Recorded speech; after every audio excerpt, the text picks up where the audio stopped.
Hi, everyone. Welcome to Nantucket. I'm Kelly Williams, President of the Board of Trustees of the Nantucket Historical Association and this year's chair of Nantucket by Design. I'm thrilled to join you today from my home on Nantucket, which was built in 1795 for John Folger. And yes, it's that Folger, the famous Folger family that produced Benjamin Franklin, as well as Folger coffee. But of course, that's a story for another day.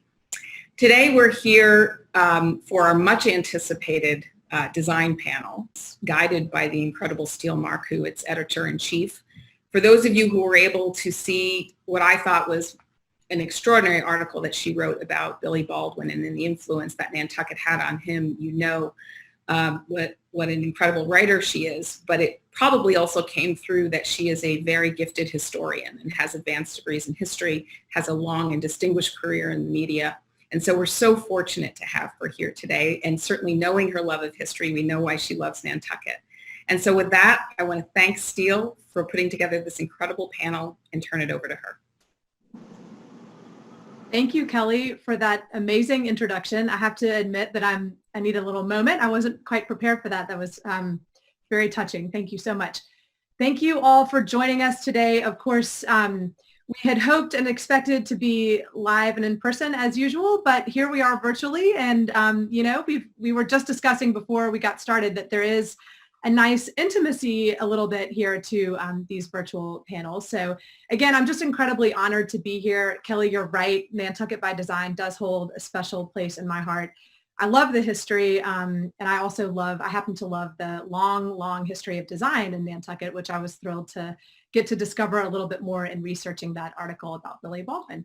But today we are going to be talking about the theme of sanctuary at home, which was Kelly's wonderful idea. About 12 months ago, she came up with that idea, not knowing that, of course, here we sit in the midst of a pandemic, with many of us spending more time at home than ever before and attempting to carve out and find moments of sanctuary at home. So what a prescient topic that has turned out to be. And we're so lucky today to have three esteemed and top-notch decorators and designers here with us to help us discover more about what sanctuary at home is all about. So with that, I would love to introduce our esteemed panelists, starting with Meg Braff. Based in New York and Palm Beach, Meg is known for her sophisticated color sensibility, her deep knowledge of antiques, her modern playful take on traditional design. Meg also has an exquisite shop in Locust Valley, New York, and she has her own line of wallpapers and fabrics. And importantly, I always point this out when introducing Meg, she's also the mother of 4 boys. I think I would be remiss not to actually point that out in her list of credentials. We also have Young Ha with us here today. She is also based in New York, and Young is known for creating dynamic spaces with a unique marriage of modern and classical elements. Her work is warm and provocative, inviting and avant-garde, and it's earned her a number of numerous accolades of late, including a spot on Elle Decor's esteemed A-list of decorators, as well as the opportunity to design a room for the New York Kipp show house earlier this year. And finally, we have Richard Keith Langham here with us today. And as many of you know, there is no one quite like Keith. His work is just as warm and sophisticated and fun as he is. And it's characterized by the finest couture details and downright luscious color and pattern. Keith's spaces are nothing short of a feast for the senses, and I'm so glad he's here with us today. I have to also say, he also hails from Alabama, which is my adopted home state. He happens to know everyone in my adopted hometown, and thus my secrets are surely not safe with him. I have invited and asked all 3 designers today to share a few examples from each of his and her portfolios that reflect what sanctuary at home means to him and her. And we're going to start with Meg. So Meg, take it away. Great, thank you. Hi, everyone. It's so nice to be with you all today, although virtually. And thank you, Steele, for wrangling us all from afar, and to Kelly Williams especially, who invited us to be part of Nantucket Design this year. Hopefully I'll be able to come next year. I've never attended in person, and it's on my list of things I must-dos. But I'm excited to talk about sanctuary because it's something I think we're all craving during this pandemic. I've noticed that my clients and customers shopping in my stores have really taken being home to heart. And everyone seems focused on making the most of what they have and also just really nesting in their homes and enjoying where they are. My first slide is the living room of a house in Southampton that I decorated about 20 years ago. And we just refreshed it last summer. We were able to keep the curtains, but everything else is new. I'm so happy that they made the decision to redo the house last year so they could really be enjoying it this year. I think they've been quarantined there as a family since March, and they're really enjoying the new look. And this room, with its limited color palette, is really very soothing and restful, but I think it feels very modern and fresh, and it's not that different from what the original room was with all the shades of ivory and cream and blue, but it feels very fresh and current now. So the next slide is an image from the same home, and this is their new covered porch on the back side of this very pretty shingle house that we expanded for better seating and more convenient seating space. It's a large deck with a covered seating area and 3 large square dining tables over to the left. We designed the table to be sort of a modular type of table so that they could add or subtract the square tables based on how many guests they were having, or just to give you the ability to spread out, which is so great now during this crazy time that we're all having, but it's great for social distancing, I guess. The next image is the guest room of my home in Locust Valley. And I wanted this space to feel cozy and enveloping and really welcoming and warm experience for anyone visiting my home. I kept the canopy rather simple and tailored, which still feels a little modern and not too fussy. And the wallpaper is a fabric up a tree from my line at Meg Braff Designs. But this is tucked away up a separate staircase and really feels like a retreat with its own sitting area, a television, an ensuite bathroom, ample closets, and a little workspace. And I think it feels like this is a guest room that has everything that I would want in my own room. So hopefully guests are comfortable there, and it's always fun having people. Next slide is a beautiful bathroom in Palm Beach, and having just quarantined there myself for 3 months with my children, Palm Beach in and of itself, I think, is a sanctuary and a wonderful place to be during this quarantine time. This is a master bath that I created for one of my favorite clients. This is her bath, and it's really just fabulous with miles of Calicut slabs and white silk shades on the windows. The floor-to-ceiling windows allow for these really pretty, almost just picture window views of her private gardens there.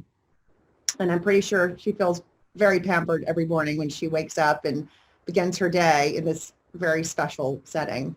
Adjacent to this room is a very well-appointed dressing room, which we took a lot of thought and care in designing, and now I'm just so happy that we did, because I know how much fun she's having being there.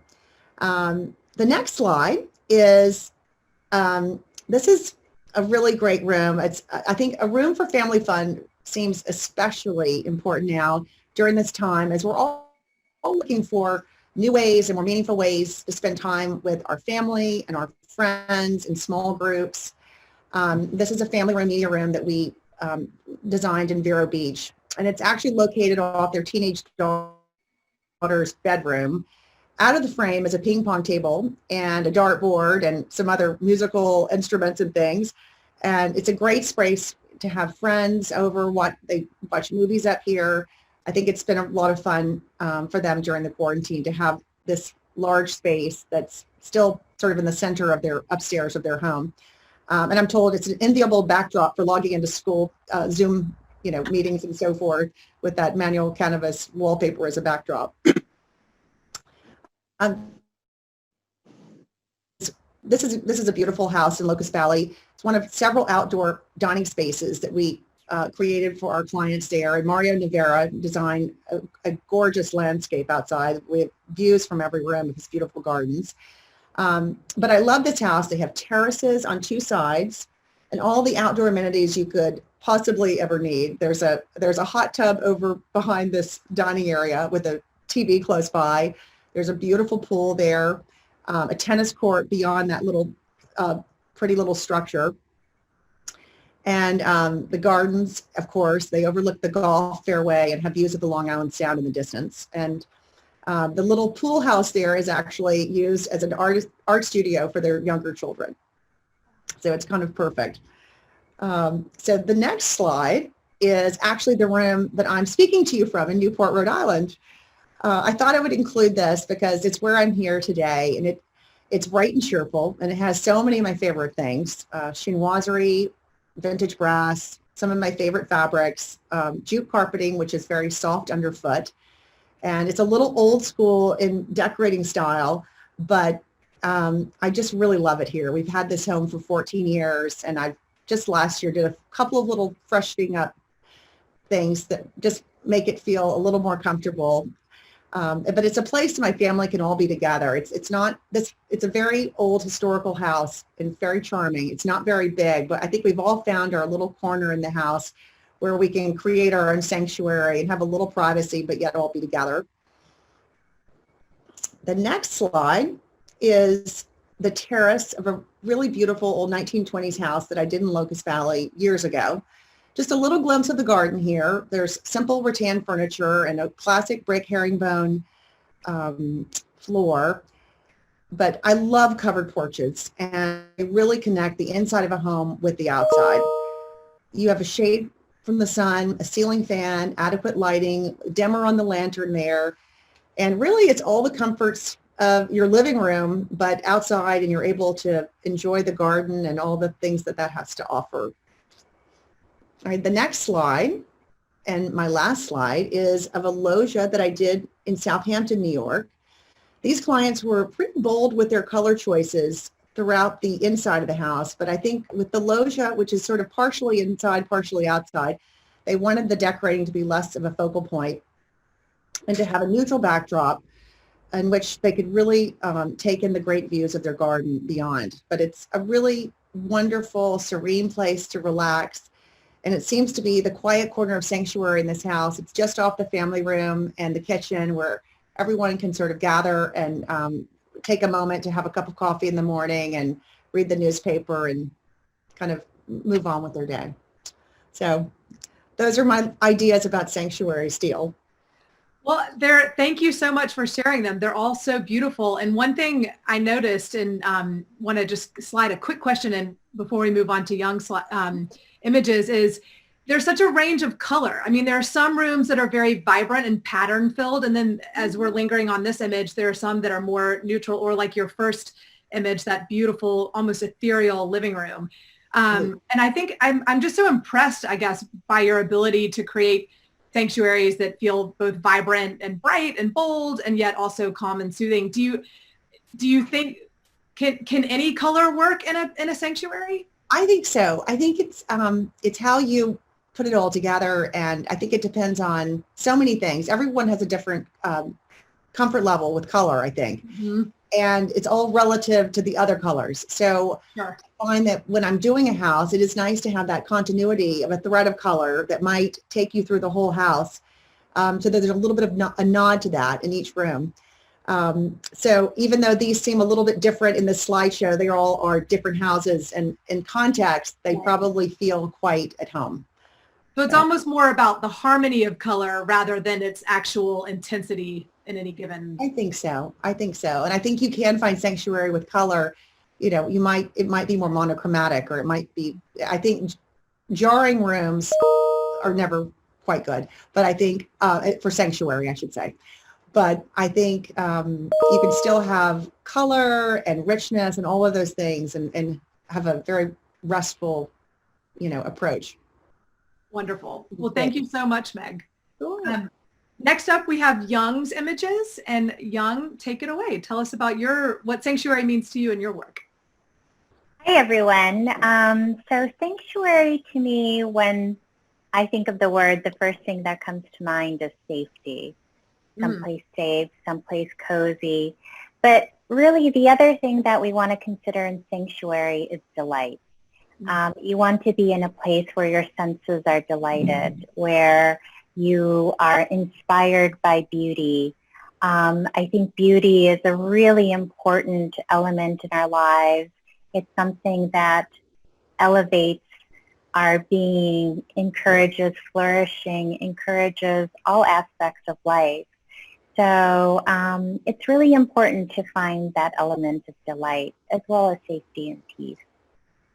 So for my first slide, this is a home where the homeowner actually wanted a red bedroom. So we used this Meyer Romanoff weathered metals, and it's red and gold. And when she first picked it out, I was thinking, wow, that doesn't seem like a restful bedroom.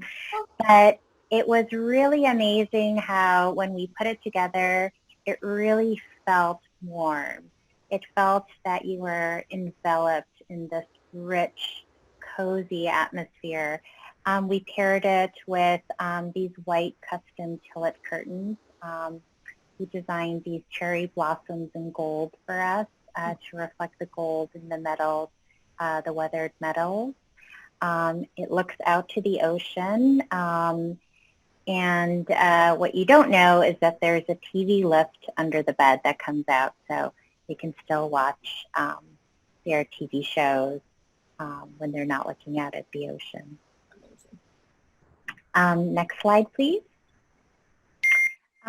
This is a living room where, I wanted to have a sense of color, but also peace. So here we have actually a lot of different patterns, but the color scheme is relatively tight. Everything is sort of this grayish and cream with these small pops of color.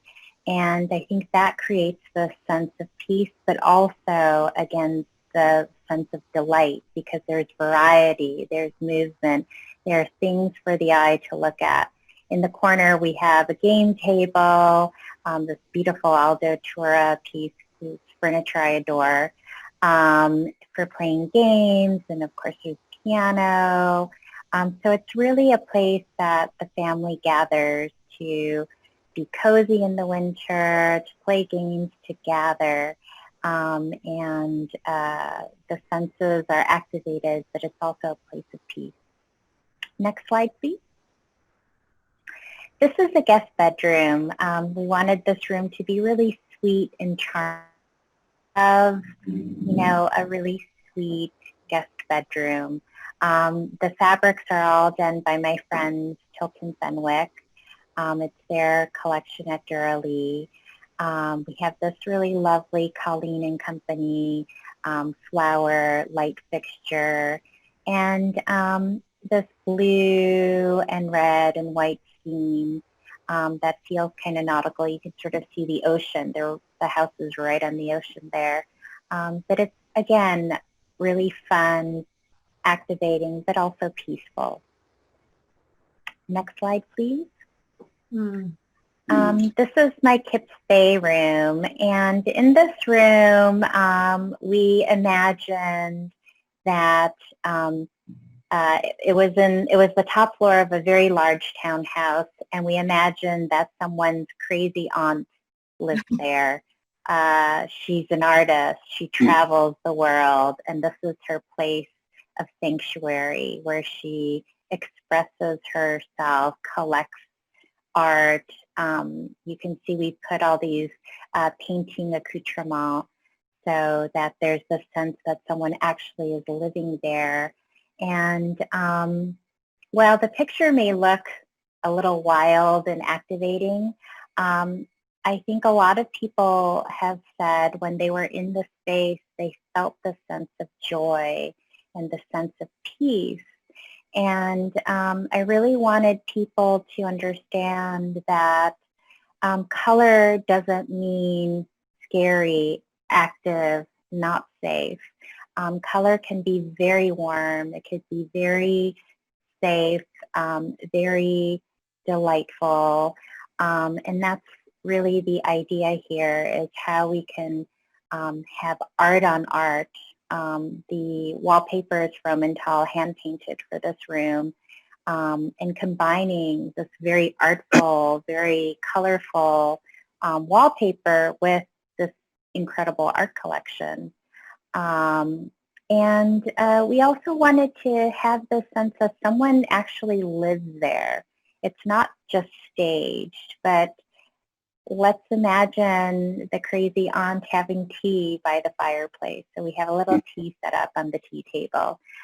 She has all of her paints and odd things she's collected to paint on a large table, sort of off frame. But that was the idea here, was to really give this room a narrative and a place for an artist. Next slide, please. So this is the bathroom of the same room. The trellis tile is Thasos and green glass from my Octo collection. And, you know, we wanted to, again, have this kind of, I love a modern bathroom, something that feels like you have all the amenities of modern day, but is also still eclectic, interesting. So again, this artist would probably mix a lot of patterns. She'd be bold. And of course, she would have a niche for flowers built into her bathroom. That niche is incredible. Next slide, please. So this is a bedroom in Southampton, and this talk about sanctuary. This would be my dream bedroom. You open these French doors, and just past that little walk in the garden gate is a private garden. It's completely enclosed with hedges, and there's a lovely table and chairs for two. It's very romantic, very beautiful. The client once in a while will have a romantic dinner for herself and her husband set up there. And then they can come back to the bedroom, sit by the fire, watch a movie, and have a very romantic life. And that's another element that I think is really important, is don't forget to, you know, we're all sort of stuck at home, but you can add romance to your life in the smallest ways. Just, you know, having a candlelit dinner with your husband by yourself, minus all the kids, having flowers in your bedside, having a fire, just the two of you. There's so many little things that we can do to add romance, which again creates, I think, this sense of well-being and delight in our life. Next slide, please. This is a bathroom for two boys. It's this dark navy brick tile, and I thought it'd be fun to contrast it with a very Victorian, almost feminine-looking washstand. And I love that tension between really modern, masculine, and then something feminine, something very traditional. It's also a place where, you know, a lot of people may think using really dark tile could be scary, but it's, again, very enveloping. It feels very warm when you're in there, and it's sort of become everyone's favorite bath. Next slide, please. This is a room in the Hamptons where we had extraordinarily high ceilings. And one of the things that can be really tricky when you have these new homes with these ginormous ceilings, huge windows, is the sense of intimacy, warmth, human scale. I think in our desire to make everything grand, we forget that what makes us feel safe and warm and engaged in architecturally is that sense of human scale. So what we did, a very complex pattern palette that kept the colors very tight. Everything is, again, gray, cream, grayish. But if you look, we've just added pattern everywhere. The sofa is like 5 different colors. I think we have faux bois, tiger, all sorts of different things. And just a note, like I loved Meg's cream room. Oh my God, that's like, that looks like a peaceful dream to me. And a lot of people are afraid to use cream in family rooms, and this is the family room. But there's so many fabrics now that are indoor-outdoor, that are bleachable. So the cream fabrics here are Krypton, so they're completely child safe. I smelled something really strange in my family room the other day, and I looked under the cushion, and boy, was I sorry. The tube of yogurt, half eaten, and my son thought it was a good idea to just hide it under the cushion. So those are the moments where you're really happy you have some Krypton fabric. We have a Stephen. Yes. Can I jump in and ask, did you add the panel trim around those two wall covering or fabric panels that I see? Yes, just to create a sense of architecture, because, you know, it really, a lot of these new giant homes can feel just so impersonal. So adding architecture to the space is really important. It has this new mantle, and we created these panels so we could have this really wonderful Schumacher hand-painted wallpaper inset. Really smart. Thanks. Next slide, please. Oh, it's the last slide. on to Keith. Thank you, Young. I found that there was such a thread of, as you said, safety and delight running all the way through your rooms, and you've given us something new to think about. The marriage of those two desires and interiors, I think, is a really compelling one. On to Keith. Thank you. Take it away. Hi.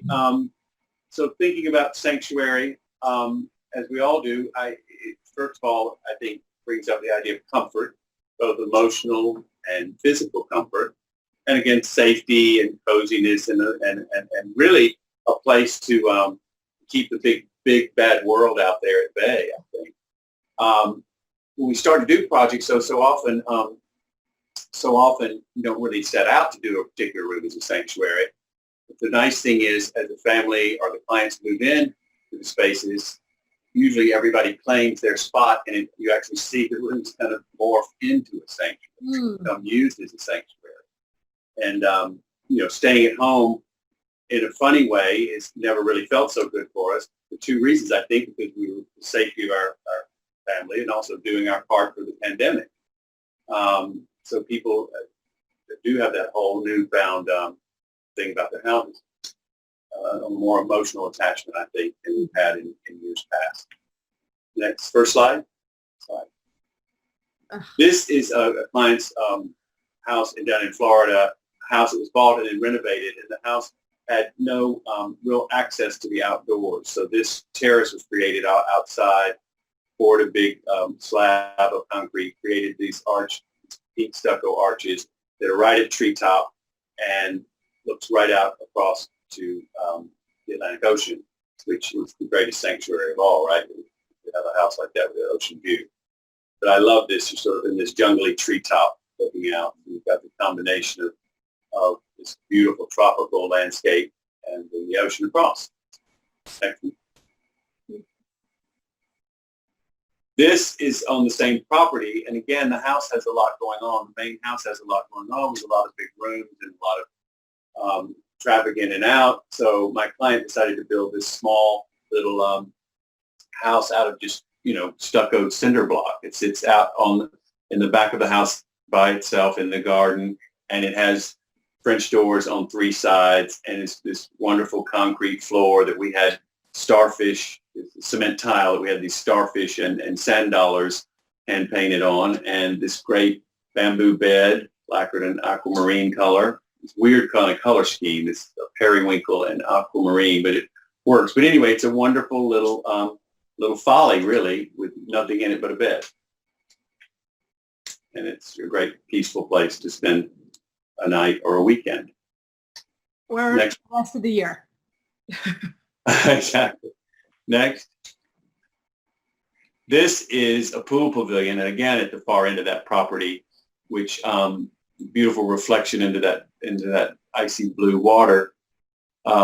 Just a big, comfortable place to while away some hours. And again, it's accentuated with this big bamboo, a huge bamboo sofa that's, I don't know, 16 or 18 feet. It forms a crescent, and the two big chairs pulled up to that. And you've got changing rooms in the back, kitchenette behind the sofa, and of course that big swimming pool. And again, just a peaceful, idyllic spot. Next one. This leads to a garden room that we added to the end of our client's house. And it literally, the garden room sits on its own, separate from the main block of the house. And this is this long, long corridor. But it's a wonderful approach that leads to this sort of old-fashioned garden room. And I always love this because, again, I think it's this marvelous tunnel-like or pathway that leads you to the surprise at the end. And I just think there's sort of a serenity that comes to that, to following to the end of the hall, and then you get this nice surprise at the end of the hallway. Next one. On the top of this house, a lot of big bedrooms down on lower floors, but at the top of this house, almost in the attic, you can see the sort of angled wall of the dormer there. Wonderful bedroom that faces the ocean, and this great old-fashioned French wallpaper that has nautical emblems on it. And we did this big, comfortable square sleigh bed, all dressed in white seersucker, and the room's just crisp red, white, and blue. And again, taking advantage of that serenity of the view. Well, and I love how you worked with the architecture. That red club chair fits perfectly under those eaves. Yeah. As long as you don't bump your head when you get up, right? Next. This is my client and great friend's dressing room, and she loves this. Again, at the very end of her house, closed away from everybody, and it's this sort of crazy fantasy in chartreuse or citron, lemon, lime, green. I don't know what color you call that. And a sofa, a big writing table at the window, which looks out over the lawn. All her clothes and worldly belongings are behind those sheerish organza curtains, which are on like a track, which you can just slide around. And we did this beautiful embroidered valance at the top. A lot of couture details in this thing, but again, it's just a sort of a woman's retreat, really, and her special place in the house, away from everything. And it's a little bit over the top, but I think in a good way. That's cool. I love this chintz. The slipcover is from a chintz from Hazelden House, these hand-block chintzes, and that one's called Tribute to John Fowler, and it's just the most beautiful chintz with 58 colors in it, with big parrots and big cabbage roses and tulips and stuff. Just beautiful, beautiful chintz. Keith, can I ask, I was going to ask you about the chintz. Did the color scheme did you start there? Well, kind of not. We really kind of found that she really knew she wanted this sort of citron color, which was like from a piece of jewelry, really. That's amazing. So the walls are covered in a citron kind of silk, and then we had the carpet dyed the same color, so it's the whole shell of the room is that sort of odd citron color, which I think is pretty effective. It's beautiful. I love all the scallops. Mm-hmm. Oh, yeah. The chandelier is pretty great from that place in London, Cox, I think, makes that chandelier. It's really good looking. Next. That is a wonderful bathroom. It has a little bit of everything. This big oval tub has windows on three sides, so there's beautiful, beautiful soft daylight all the time. We painted the floor a very soft diamond pattern, stained into the wood floor. Sinks nice, mother of pearl. Mirrors over the sinks. And again, this beautiful kind of just jade or aquamarine color, just soft and a very faint pattern on the walls. But again, it's just a place to soak and think and drink and whatever one wanted to do in there. She loves it. Beautiful. The next one.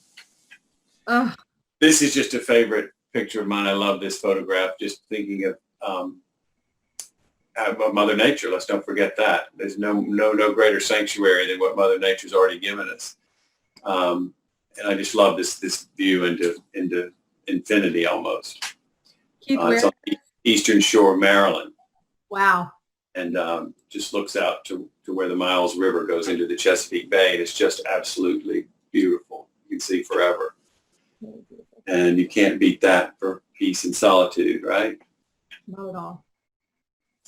I think that's it for me. Oh, there's one more thing. Again, this is one smallish room in a house I did years ago for my clients, and again, the rest of the house is kind of busy and full of pattern and full of lots of furniture and paintings and whatever. So we did this very calm kind of morning room thing with chocolate brown walls, which the deep color is very serene in and of itself. These beautiful satin or silk curtains. It all sits on a beautiful sultana bed carpet.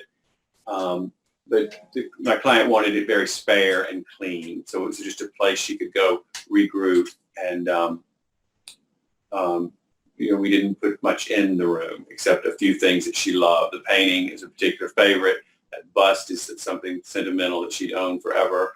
So they're just kind of talismans or favorite things, and in a very pared down setting compared to the rest of her house. The color is scrumptious. Yeah, it's beautiful. There's nothing prettier than brown room, really. I think one more. This is another really beautiful bathroom. My client fought me. She said, I don't want a pink bathroom. I said, it's not pink, it's baby aspirin. The color, exactly the color of a baby aspirin. How could you confuse the two?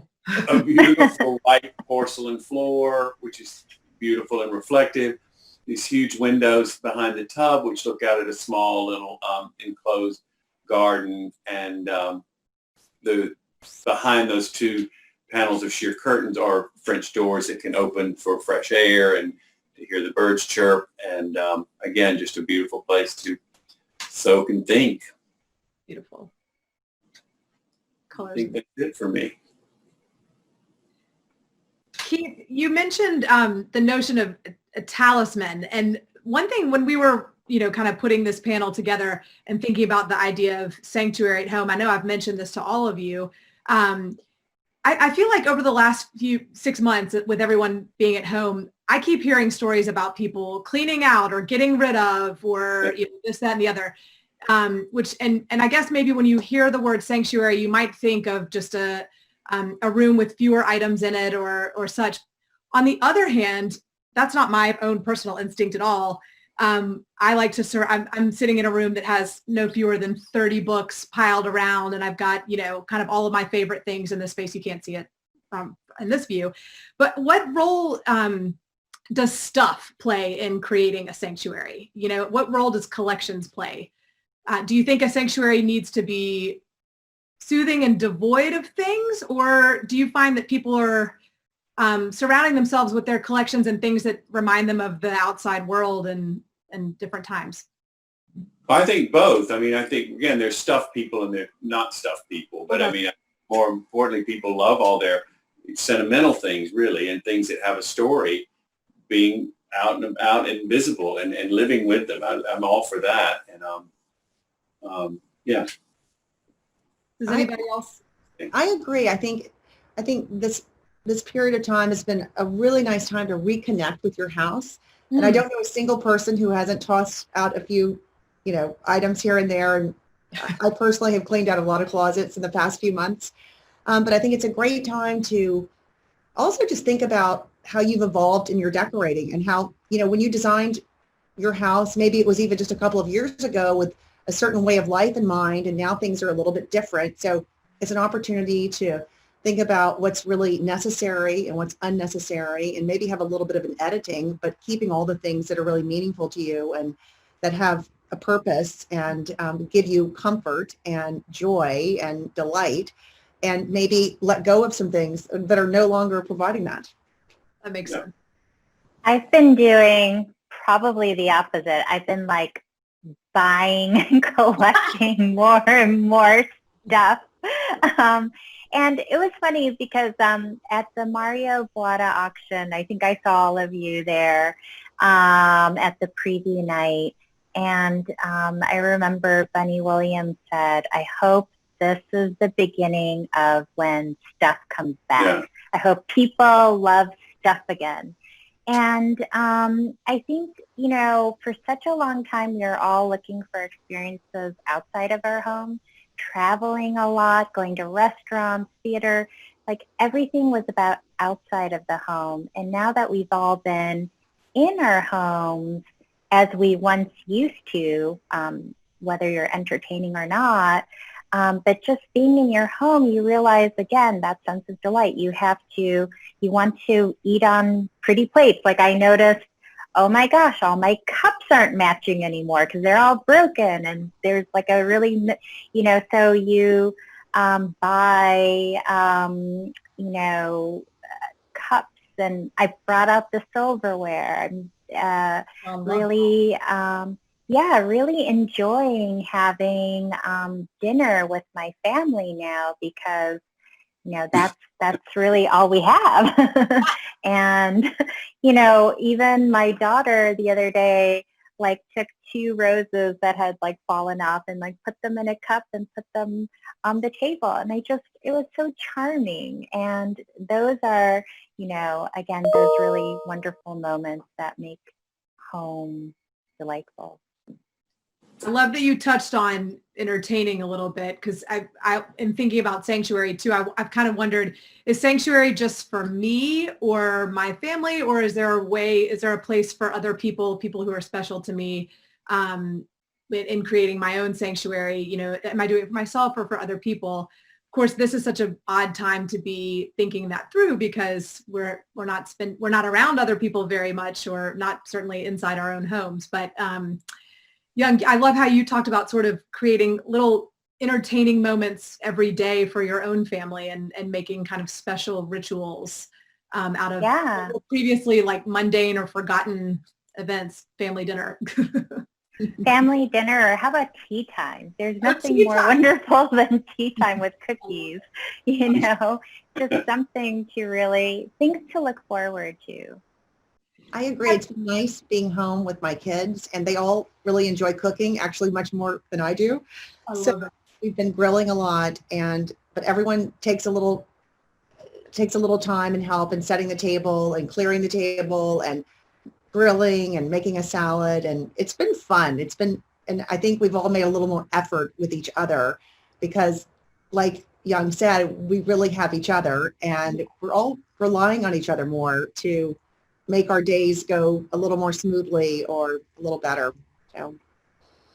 Before we take questions from the audience, I have one more question for all of you. Are you seeing new requests or needs or desires from your clients? And do you have any predictions for what all of this extended time spent at home will do for the future of design? That's a big one. Have at it.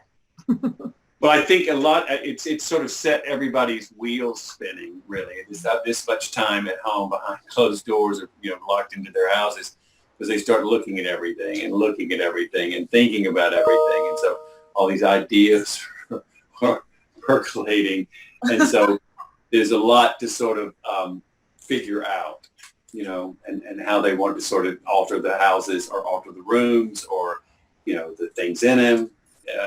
So it's a little, you know, there's a lot to think about right now. A lot of, yeah, exactly. You're right in the thick of it right now. Yeah. I think the number one request has been like, help me fix my home office. Yeah. Now I regret that I spent the least amount of effort making that a really warm and inviting place. So, you know, wallpaper, art, a lot of people just sort of wanted a place to kind of store papers and a laptop. And now it's, we're living in these home offices. So again, you don't want to be looking at a plain wall or having all the furniture against the walls or, you have to make it feel really livable and compelling enough to stay there all day. Right. Exactly. We're doing a new child's office in a house in Locust Valley. It's sort of an extra bedroom that they had sort of near the kitchen that wasn't really getting any use at all. So we've kind of reimagined it with 2 desks for their young boys with their memo boards and comfortable chairs and a little sofa. And that's going to be their, little home office when they come back to start school in September. So What a great idea. it's fun. Yeah. We've had 3 requests since June for fire pits. And, Wow. people are looking at their outdoor living spaces and trying to Yeah. figure out how they can maximize and have the most fun. And, Yeah. I actually created a new arbor down by our pool. We don't have a pool house, but I wanted some shaded space, and I incorporated sort of a fire pit and tried to do some nice lighting. And my kids are really enjoying it and using it. So Yeah. That's a great I got a fire pit too. and outdoor lights as well. That's great. I know I just ordered Miles Red's Ballard Design outdoor lamps, and they're fabulous. I love them. Okay, Oh, adding to cart immediately. Add to cart. Yeah. Yeah. Let's take a few questions from the audience. I know we could chat all day, but I want to make sure the audience has the time to ask their questions. Okay, well, I want to invite people to use the Q&A function on Zoom. I've got one question here. First, I want to pass along lots of accolades to everybody. Words like extraordinary, absolutely exquisite, amazing. So you have lots of fans in the audience. The first question, which actually comes from me, is there a room that has stayed with you?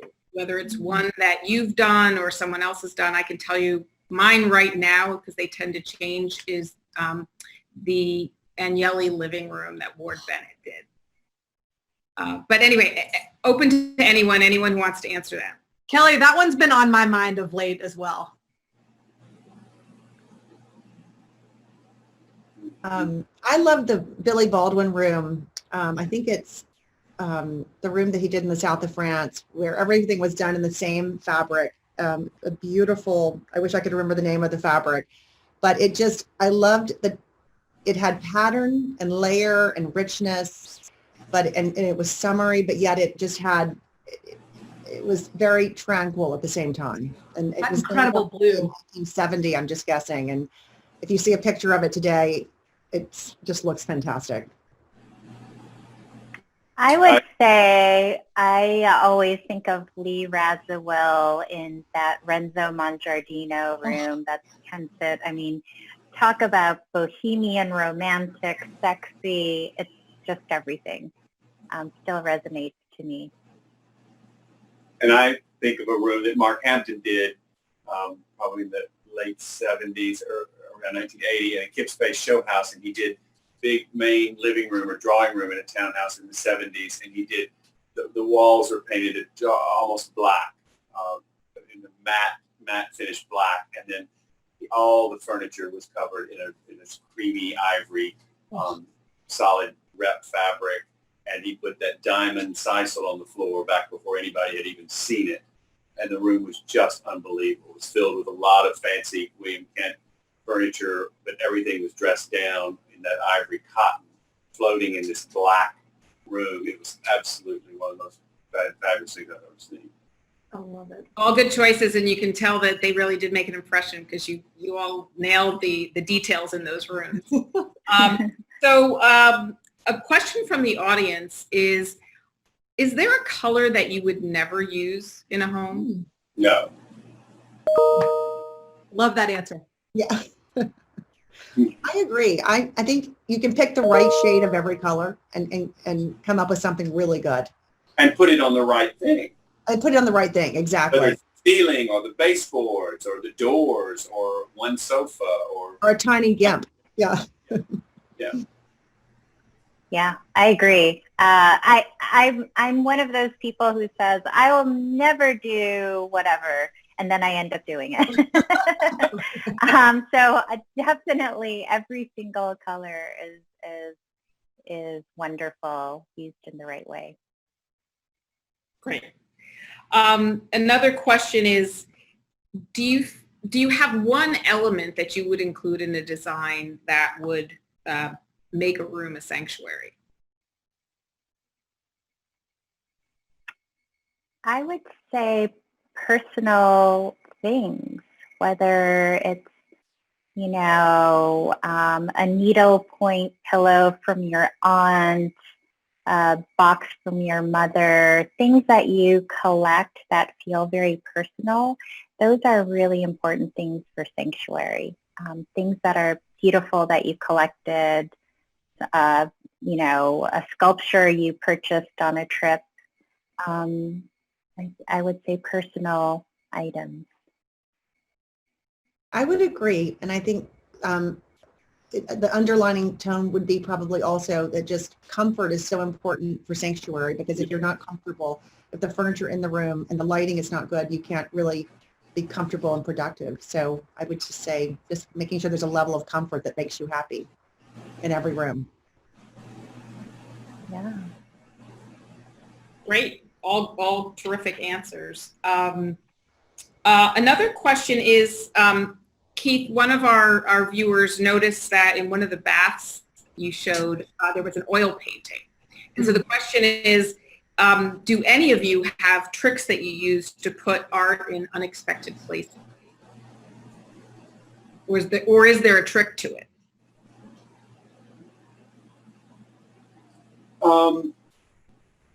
Again, if the client's an art lover, we usually end up just hanging a picture, painting wherever they want to see it, and just wherever they'd like to enjoy it most, even if that is sometimes in a weird thing. I remember Jimmy and Minnie Coleman in New Orleans had some paintings by de Kooning or somebody, and they're mounted on their dining room ceiling. That's how she liked to look at them. It was always a showstopper when you go in. It's the most unexpected thing in the world, but that's how she wanted to look at the paintings. But so, yeah, I think you just put them where you want to see them. I would say art really helps create a sense of story, a sense of place, a sense of taste. And once we were doing a new construction, and the client said, I need something old in this bathroom. So we took an antique door fragment that she had saved and purchased abroad, and we created a little niche where it could be inset, so that, it was a way of highlighting the art, integrating it into the architecture, and then also giving it a sense of place and a sense of who the person is who lives in this home. I would say art is so personal, and I've actually been acquiring a few things over COVID, either on online auctions or things like that for myself. And it is such a personal thing. And I think, the way that it's hung, it's very personal too. I mean, we just finished a house in Maine 2 summers ago, and we went up to photograph it last week, and we were sort of adding in that last layer of art and, pictures and things. And she had bought some things, and they were hanging in the upstairs hallway, these great looking, very primitive fish that she had found at the local antique fair. They were hanging over the doorways in the hallway going down, that were super charming, and I probably wouldn't have even thought to put them there, but they were terrific. And I just think that you just go with the spirit of the house, the spirit of the person that lives there, and try to find a place for everything they love and go with it. Agree. Well, so the next, I'm going to combine 2 questions. One is, with respect to your clients, how often do you find them reaching out to refresh a design that you've done? And the second part of the question is, if you were to suggest one thing someone could do to freshen a room, what would it be? I've had clients ask me to refresh because, 7 years ago they wanted a certain look and, could have been very modern and breezy, and then they say, I just need more stuff. That it was cool for a moment to be all mid-century modern, but I'm over it. So we've definitely had that. And I think the easiest thing if you don't want to change all your furniture is change the pillows. It's amazing what pillows can do to a room. You can really change the vibe of a room by getting some, really funky pillows or funky accessories. So I would say that's the easiest. I'm a big fan of slip covers in that same vein. There's nothing to me that changes the complexion of a room more than slip covers if you can find somebody to make them. It's getting harder and harder to find anybody to make good slip covers. So true. And I love. you have clients, what's the longest standing client you have? I would imagine you probably have some where you've refreshed many times for them. Oh, yes. Oh, yes. We've had a couple recently refresh projects where, and I think it's a huge compliment when someone comes back to you after 20 or 22 years and they say, I love my house. I don't want it to look any different, but I just want it to be a little fresher and a little more updated. I think it's great. And we did that recently about 2 years ago on a house on Center Island where we were giving the whole house a little uptick. And the husband said, I really just love the living room. I don't want you to change the living room. And all we did, we freshened up the wall. The walls were apricot. We added curtains, which we had not had in the first go round. We kept all the upholstery, which was all yellow and apricot. And we added a painting, a very beautiful painting, and we changed the pillows. And it really freshened the whole thing up, and it felt as current as the rest of the house, which had just been done. So I think you can do it in a very subtle way that gives you that new freshness that you are craving without losing the spirit. I've even been rotating some. In long established rooms that you did, that I've done a long time ago, if you do even the slightest thing, it is a jolting change to the client. You know what I'm saying? So even if you do one small bit, in their mind, it's a lot more. Mm-hmm. That's right. I remember recently reading on another designer's feed that he was getting calls from clients who, because of quarantine, were actually noticing details that he Oh, yeah. I can imagine. Are you getting those calls? The punch checklist. Yes. Yeah, because clients are actually really noticing what things in their room and in time For the first past, time, noticing things for the first time even, Yeah. Just even small things like when you say you really should have a special throw or, really beautiful bedding. Now they're like, yes, I shouldn't have bought that cheap bedding. Because you're noticing it so much more now. I think the world of bedding and beautiful sheets, I think is going to be on fire. I think, Jane Scott Hodges is going to be the busiest girl we know.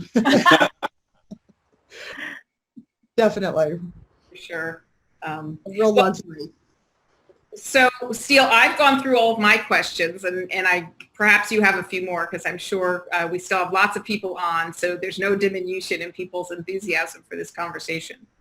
Oh, good. Well, yeah, I mean, if we're ready to wrap up, I can run through our little lightning round. A room, or in this case, maybe a sanctuary, is incomplete without blank. Keith, you first. Well, I would say curtains. I think nothing makes a room more enveloping or enclosing or whatever than beautiful curtains. Love that. I think something on the walls that you love, whether it be art, a beautiful Japanese screen, or just something to give, when you walk into the room at eye level, something to really rest your eyes on and admire. And I think I always love having a little something green. I have a lot of ferns in my house right now, or orchids and things like that. But I think it's nice having something living in the room. I love that. Cut flowers, whatever. And Young? I would say something a little quirky and unexpected. That's going to create a dynamic feeling in the room. I love that. Okay, I have two more. The design book that any aesthete must have these days is Young. We'll go in opposite order. Okay. I love Rooms by Min Hogg. It's out of print. Oh, yeah. It's such a fabulous book. One of the early founders of World of Interiors. Meg? I love Billy Baldwin Decorates. I think it's I think all of his books are great, but it's one of my favorites, and I think it's appropriate since we're talking about Nantucket too. But in a more recent book that's just out off the press, hot off the press, is Summer to Summer by Jennifer Rudick, and I think it's so fresh and summery and very eclectic and layered, and it's very much about sanctuary. I think it's in keeping with what we're talking about. It's a beautiful book. Beautiful. It is very. I go back. I love David Milnarik's book from 2007 or 2008, just Milnarik on decorating. Just full of luscious, beautiful, beautiful things to see. That's a great one. Okay, the last but not least question. When it's safe to do so, the next place I will travel to is, and Meg, we'll put you in the hot seat first on this. Okay, fine. I want to go back to France. I was in Paris the day before COVID hit, and we left 2 days early, and I felt I wasn't quite done with Paris. So I want to go straight back when it's all over. Makes perfect sense. Keith? I want to go to India with Lisa Fun, my next trip. That sounds amazing. I've always wanted to go there. And Young, how about you? Speaking of India, I was telling my office about this hotel in Udaipur that's sort of in the middle of the man-made lake, and they pick you up in the morning, and it's like from the mist, the morning mist, arises this hotel, which looks like a palace. I'd like to go back there. Sounds dreamy, especially right now. Or I wouldn't mind going to the Wawinit in about 30 minutes. I'll take that. Yeah. We would be very, very happy to welcome you here. Our friends at Nantucket Island Resorts would be thrilled to have you. We'd love to be there. Yes. Indeed. Well, thank you, Kelly. This was so much fun. It was fantastic. What Yes, a great. thanks, Kelly. Thanks for everybody's hard work. I know it was a lot of work. It feels like we're in Nantucket. I know. That's good. Then we've done our job. That makes me very happy. And I know I'm going to see some of you later at our all-star dinners for a cocktail, and thank you for that. I want to thank everybody for just being warm and open and sharing and generous with our audience. I know everyone really appreciates it. And we really do look forward to welcoming you here next time in person. Thanks again. Thank you. Thank you so much for having us. Thank you. Bye-bye. Bye.